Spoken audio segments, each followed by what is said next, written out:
Hello class, welcome back. I hope you've had a good break. Today, rather than theory, we're going to talk professional development. That's right, today we're talking about graduate school, the anime. Science Fell in Love, So I Tried to Prove It is a 12-episode anime based on a manga of the same title. I'm going to call it Science Fell in Love for simplicity's sake. I could teach an entire class going over all the psychology they discuss in this anime, but enrollment's down, so I don't think I could fill enough seats to teach it. So here we are. Anyway, Science Fell in Love is a romantic comedy that follows the story of two master's students at Saitama University. They are exceedingly stupidly in love with each other, but they refuse to admit it until they have sufficient empirical evidence that that's the case. The story follows the lives, research, and romance of them and their lab mates. Now, I can't say that I know too much about the author of the original manga. Alfred Yamamoto's written another manga, sure, but I can't find anything about his schooling, and that's really what I care about for the sake of this video. Still, I can pretty much guarantee this guy's been to grad school because he just nails it. Grad school isn't like anything else in the world. It's crazy wild. You're not really a student or a teacher or an employee or unemployed, but you're also kind of like all of those things. That's why it's great we've got this anime to help show us what it's like. Just a quick disclaimer, the protagonists are master's students in an information science program in Japan. I got my PhD in psychology in the US. There'll be a lot of similarities, but I'm not going to know everything. So, our protagonists, Yukimura and Himuro, are what the series calls science types. I'm a science type too. But what the heck is a science type? Well, to start, we usually call ourselves academics instead of science types, though I guess there are a lot of academics out there who aren't necessarily scientists. English and philosophy professors and all that. Thing is, academics, even the ones who don't use the scientific method, are pretty similar in terms of the brain. It just takes a really specific kind of person to decide you want to spend the rest of your life in school. Still, just because you got a similar drive doesn't mean you've got a similar personality. Even though Science Fell in Love's protagonists are pretty similar, it does show us a fair variety of science types, from the relatively normal Kanade to the hella buff Ikeda to the giant nerds Ibarata and Inukai. That's a decently varied cast. So what kind of things do tend to tie academics together? Let's start with some basic demographics. Himuro does mention that there aren't a lot of women in STEM, but more and more are getting into it. STEM stands for Science, Technology, Engineering, and Math. And, it's a broadly true statement that there aren't a lot of women in STEM, but that number varies a lot depending on which area of STEM you're in. No matter where you're at, a lot of the bigwigs are going to be guys, but in recent years that's more because science types, they don't really retire all that much, so a lot of the bigwigs, the old ones, are still there from a time when women weren't really pursuing STEM as much. The ratio of men to women to non-binary people really varies a lot depending on what you're looking at. Nearly 75% of psychology grad students right now are women. If you go over to computer science, though, that's only about 21%. For information sciences, which is the one that Science Fell in Love takes place in, that kind of discipline, the number's more like 33% women. The Ikeda lab kind of bucks the trend with only one man in the grad department compared to two women and one woman alumnus. So, go Professor Ikeda! Okay, but gender diversity doesn't tell you much about a person. Gender's got nothing to do with whether you're a science type either. So let's get a bit more specific. Academics know a lot about a really narrow topic. They've got a specialty and they're so deep in it that there's no way out. Think of like digging a hole that's several miles deep. Usually they don't have more info about stuff outside their specialty than the average Joe. Take me, for example. I've got a lot of knowledge about social psychology, but if you ask me about biology, I will be lost. In that sense, I gotta say that the two undergrads, Kanade and Inukai, are the closest to what a real academic looks like. They know a lot about the traveling salesman problems in video games, but bring up another topic and they don't know what's going on.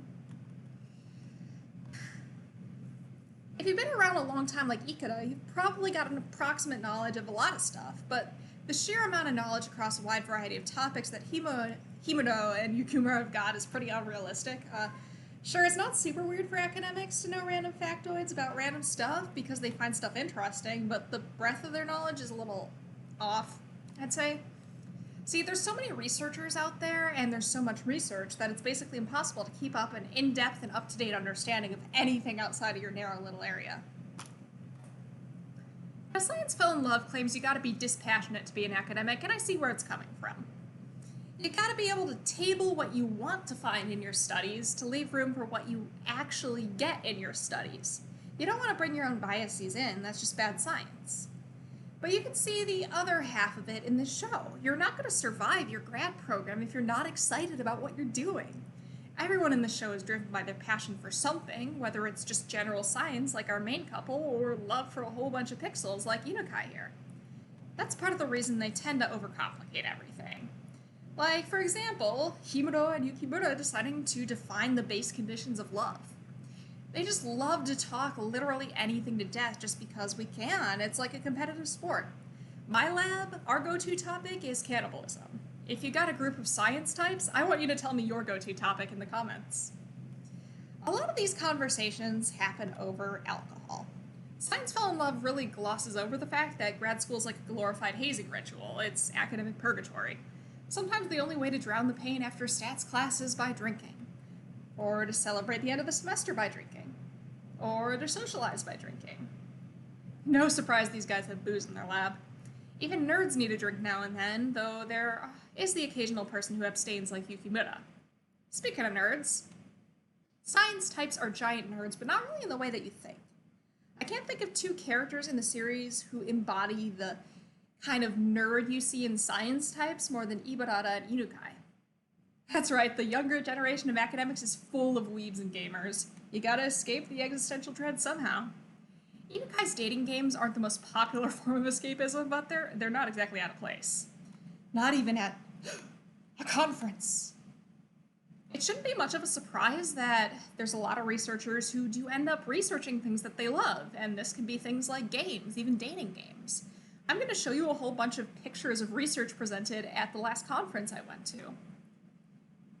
We tend to research why people like certain game genres, how your gender might relate to whether you play an attacker or a tank or a healer, or even how playing dating sims in particular relates to your emotional well-being. This kind of thing isn't out of place at a conference. A lot of game companies have research divisions these days for, research on their games. There's also, of course, research into other types of popular media, so I did find this poster about emotions and Game of Thrones. Basically, you're always going to have some people in the audience who aren't down with pop culture research, but they will show up pretty much anywhere. We'll get back to those fun ruiners. Anyway, science isn't an isolated thing, it's inherently collaborative. So you've got a pack of wolves, a flock of birds, a school of fish. What do you call a group of scientists? Well, it's a lab. A lab's a group of researchers, usually all at the same university. There's a lot of different kinds of labs and a lot of different structures, and it can vary a lot depending on what discipline you're in, but I'm just going to tell you about sort of the prototypical lab in social science. At the top, you've got your PI, or your principal investigator. This is the person who's in charge of the lab. They have their PhD, they're usually a tenure-track professor. Usually all the students in the lab join it to work with this specific person because they like their research, so everybody does end up doing pretty similar research to the principal investigators. Sometimes you'll also have people called postdocs in your lab. These are people who've gotten their PhD, but they're spending some time in this lab, usually funded by some kind of grant to try and push out more publications so that they can get a better job later down the line. The Ikeda lab doesn't have any postdocs, at least from what we've seen in the anime, so I'm going to kind of gloss over them a bit. Under the postdocs, you've got the grad students. These are people who are going for their masters or PhDs. In Science Fell in Love, they're just master's students. Now, the seniority of grad students can tell you a lot about their status in grads programs, not because hopefully the higher seniority grad students are bullying the younger grad students. Hopefully that doesn't happen. But mostly because the longer that you've been in a department, the more you know. The longer you've been in grad school, the more you know. Ibarata is the most senior student in the lab, so she's going to be top dog while teacher's away. It's also her responsibility to teach the younger grad students, Yukimura and Himuro, everything she can. Professors like Ikeda have a whole bunch of their plates and they can't be around 24/7, so it's Ibarata's job to make sure the younger grad students know a lot of the basics. Plus, professors don't always know the ins and outs of the graduate program and all its bureaucracy and forms and milestones and stuff. So they'll typically end up relying on the older students like Ibarata to know that stuff and to pass that information on to less senior students. Of course, that's a whole lot of responsibility for someone that's also a student, and grad school's rough in general. It's not super uncommon to see older grad students like Ibarata displaying symptoms of senioritis, being kind of burnt out. This can manifest in playing games in the lab, napping, being less than formal with their advisors, and so on. And of course, part of that behavior is because they've worked with their advisor for a long time now. At PhD programs, you might be graduating in 6 or 7 years, or even more sometimes. So it could be they're more comfortable with their advisor. It could also be that they're more comfortable with their workload, but of course, carrying that long for 6 or 7 years can be pretty emotionally and physically exhausting to a point.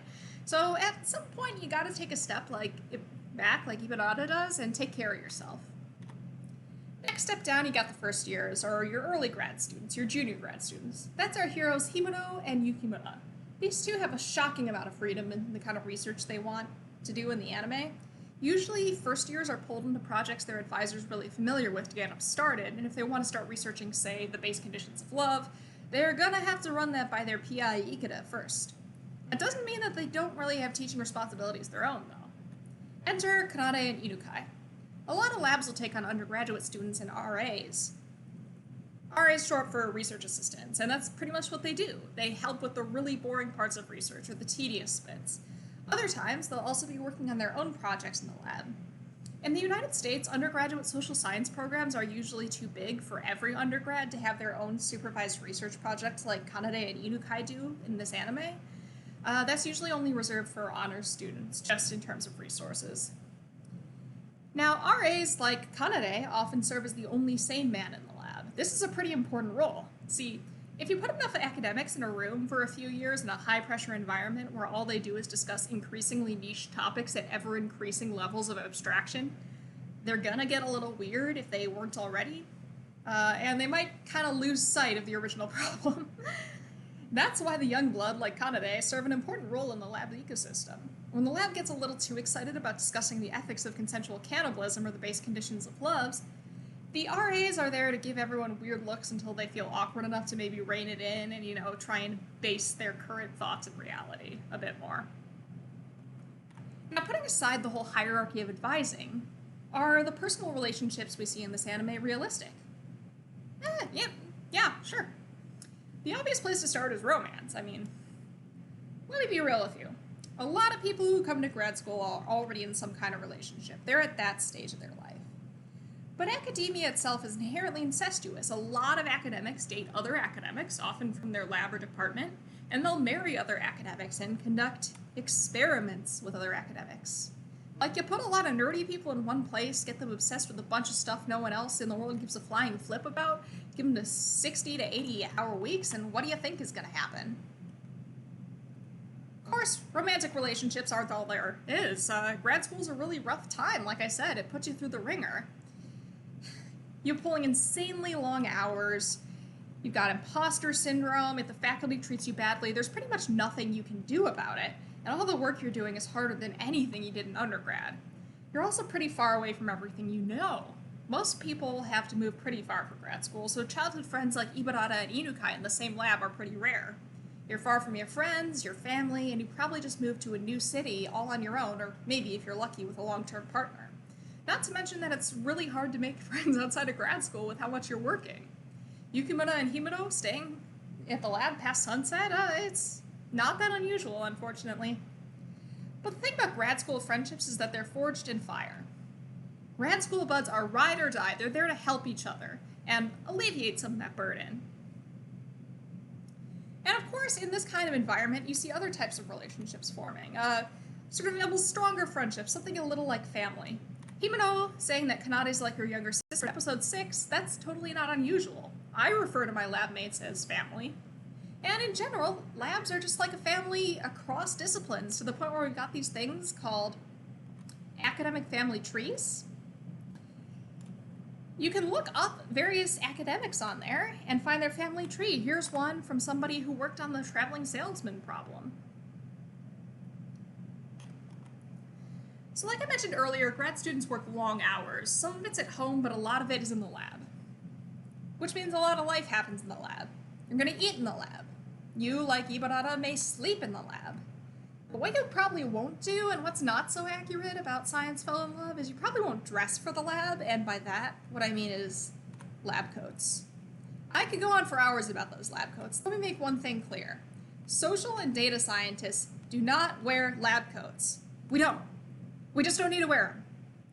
The only time someone in my grad lab wore a lab coat was when an RA wore a pretty provocative outfit to run a study, and we were worried it would affect the results, so we gave him a lab coat to cover up a little bit.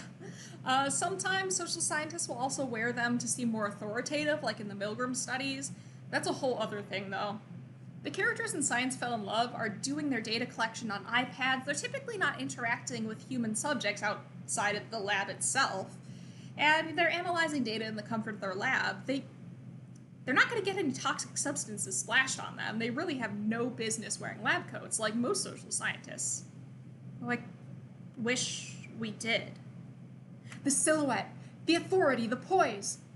You'd only be wearing them for the sake of fashion, I guess, or because you want to look smarter. Hey, why are you looking at me like that? I got something on my face? No?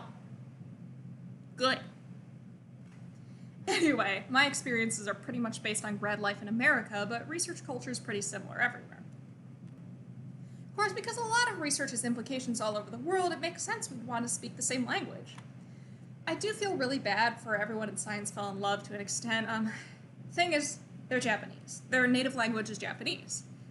But the universal language for a lot of scientific disciplines is English. They're not only struggling with horribly obtuse papers, they're doing it in a different language. It takes a hell of a lot of brain power to read through papers, much less in English. I'm not surprised Kaname gets a headache just thinking about it, and Inukai avoids reading them all together. Most major conferences are also held in English, even if a lot of the attendees are from all over the world, though a small one like the lab went to would probably be held in Japanese. Conferences are annual events where a whole bunch of researchers in one specific area come together and share their latest research or attend workshops. That's pretty much what the training camp in Science Fell in Love is, a small conference or maybe a workshop, which in my experience is really just a small conference. This is the kind of place where a lot of presentations happen. You go up in front of a room of people who know their stuff, present your work, and hope to God nobody asks any difficult questions. But unfortunately, there's almost always that one guy. Conferences, like the one in this show, are a pretty mixed bag. A lot of conferences I know about try to take place in interesting or otherwise touristy destinations. The organizers figured out a long time ago that people will ditch a lot of talks just to explore the city and kind of decide to lean into it, and honestly, let's be real, probably wanted to do the same thing. So it might seem kind of unrealistic to get a beach episode or 3 out of an academic function, but it happens. Scholars gotta have fun too. There's also a lot of receptions and bar hopping at conferences and parties. Or parties at conferences! See, academics, a lot of them run on coffee and alcohol, so it's not really surprising that networking can become kind of an excuse to drink. Conferences are also a great time to meet and chill with lab alumni like Yamamoto, though those alumni usually don't try to, sabotage relationships to further their career. That's what the alcohol's for. Of course, conferences are still professional events, and you still gotta do your presentations and attend others. Most of us hated presentations in school, but you can't really get around them if you're a professional science type, especially at conferences. A lot of universities will only help you with travel costs if you're presenting some of your research. And setting up to present is a lot of work. Research is a lot of work. It takes a lot of time. The kind of conferences I go to will have submission deadlines up to 6 months in advance. This is half for scheduling and half because they want to make sure you have time to finish what you're gonna say you're gonna present by the time of the conference. All in all, Inukai really screwed himself. A month is no time at all to do a project, especially if your project involves living creatures, which I guess fortunately his doesn't. If it does involve living creatures, including humans, you've got to get an ethics board of approval, and that can take weeks. And then there's the rest of the steps, which can take weeks, months, or even years. The lab threatens Inukai that if he doesn't start working soon, he'll be stuck in the hotel room. which isn't so much a threat as a statement of truth because that's how it always goes. People work on their presentations in the airport, on the plane, at 3 a.m. in the hotel rooms, in the hallways of the conference. I have many a time seen people working on their presentations while sitting in other people's presentations. Cosplayers definitely don't have a patent on procrastination. Now, roughly speaking, there are three types of people who go to presentations at conferences. There are the people who know the speaker and are there to support him. Fellow grad students, advisors, mentors, students, whatever. Sometimes these people will throw you a softball question so you can look smart in front of the audience. Then you got people who have no idea what the heck's going on in the presentation, but they just think the topic sounds cool, so they showed up. These ones are great. They will be super invested in your talk, and they'll also ask you layman questions like Ikeda did. Then you've got that one guy. These people are the ones who know exactly what's going on, and they're here because this is their specialty, and they want to keep up with the latest findings. This can sometimes overlap with the evil advisor, if your advisor's mean and wants to toss you tough questions in front of a crowd. These people are the type that's most likely to ask you hard questions that could potentially tear your entire project apart. They can be kind of terrifying, but Ikeda's right. They're usually doing it because they're trying to get you to think about your study a bit more, or they're genuinely curious. Now, there's two ways to deal with this type, and we see both of them in this show. This poor sap, he wasn't prepared. He didn't know how to answer the question he got, and you know what? That happens. It's okay. You're not going to account for everything. You are only human. Like they say in the show, it is totally fine to say, I don't know, or I will find that out later and get back to you. Another sneakier way of doing this, if you can get away with it, is saying that question is outside the scope of this project, and that can work pretty well. Now, Kanade's got the most ideal strategy here. A lot of academics, myself included, try and figure out what people ask us about in advance, and then we make a billion extra slides that we can jump to if people ask questions. It makes you look like some kind of psychic genius if you can pull it off. Anyway, no matter how prepared you are, presentations can be really scary. Just remember, it's just like Yukimura said. You know more about your project than anyone else in the room, except maybe your advisor. You just go in there, hit your audience with some knowledge, and then spend the rest of the day hitting up some tourist traps. Then, once the conference is over, you can go back home and you start it all over again. There are a lot of other little details in the show I could go into, but the script's getting a little long, so I'm going to cut it short. If you want more, you're just going to have to wait till next semester when the second season comes out. Your homework for today is to send me any questions you have about grad school. I'll see you next week!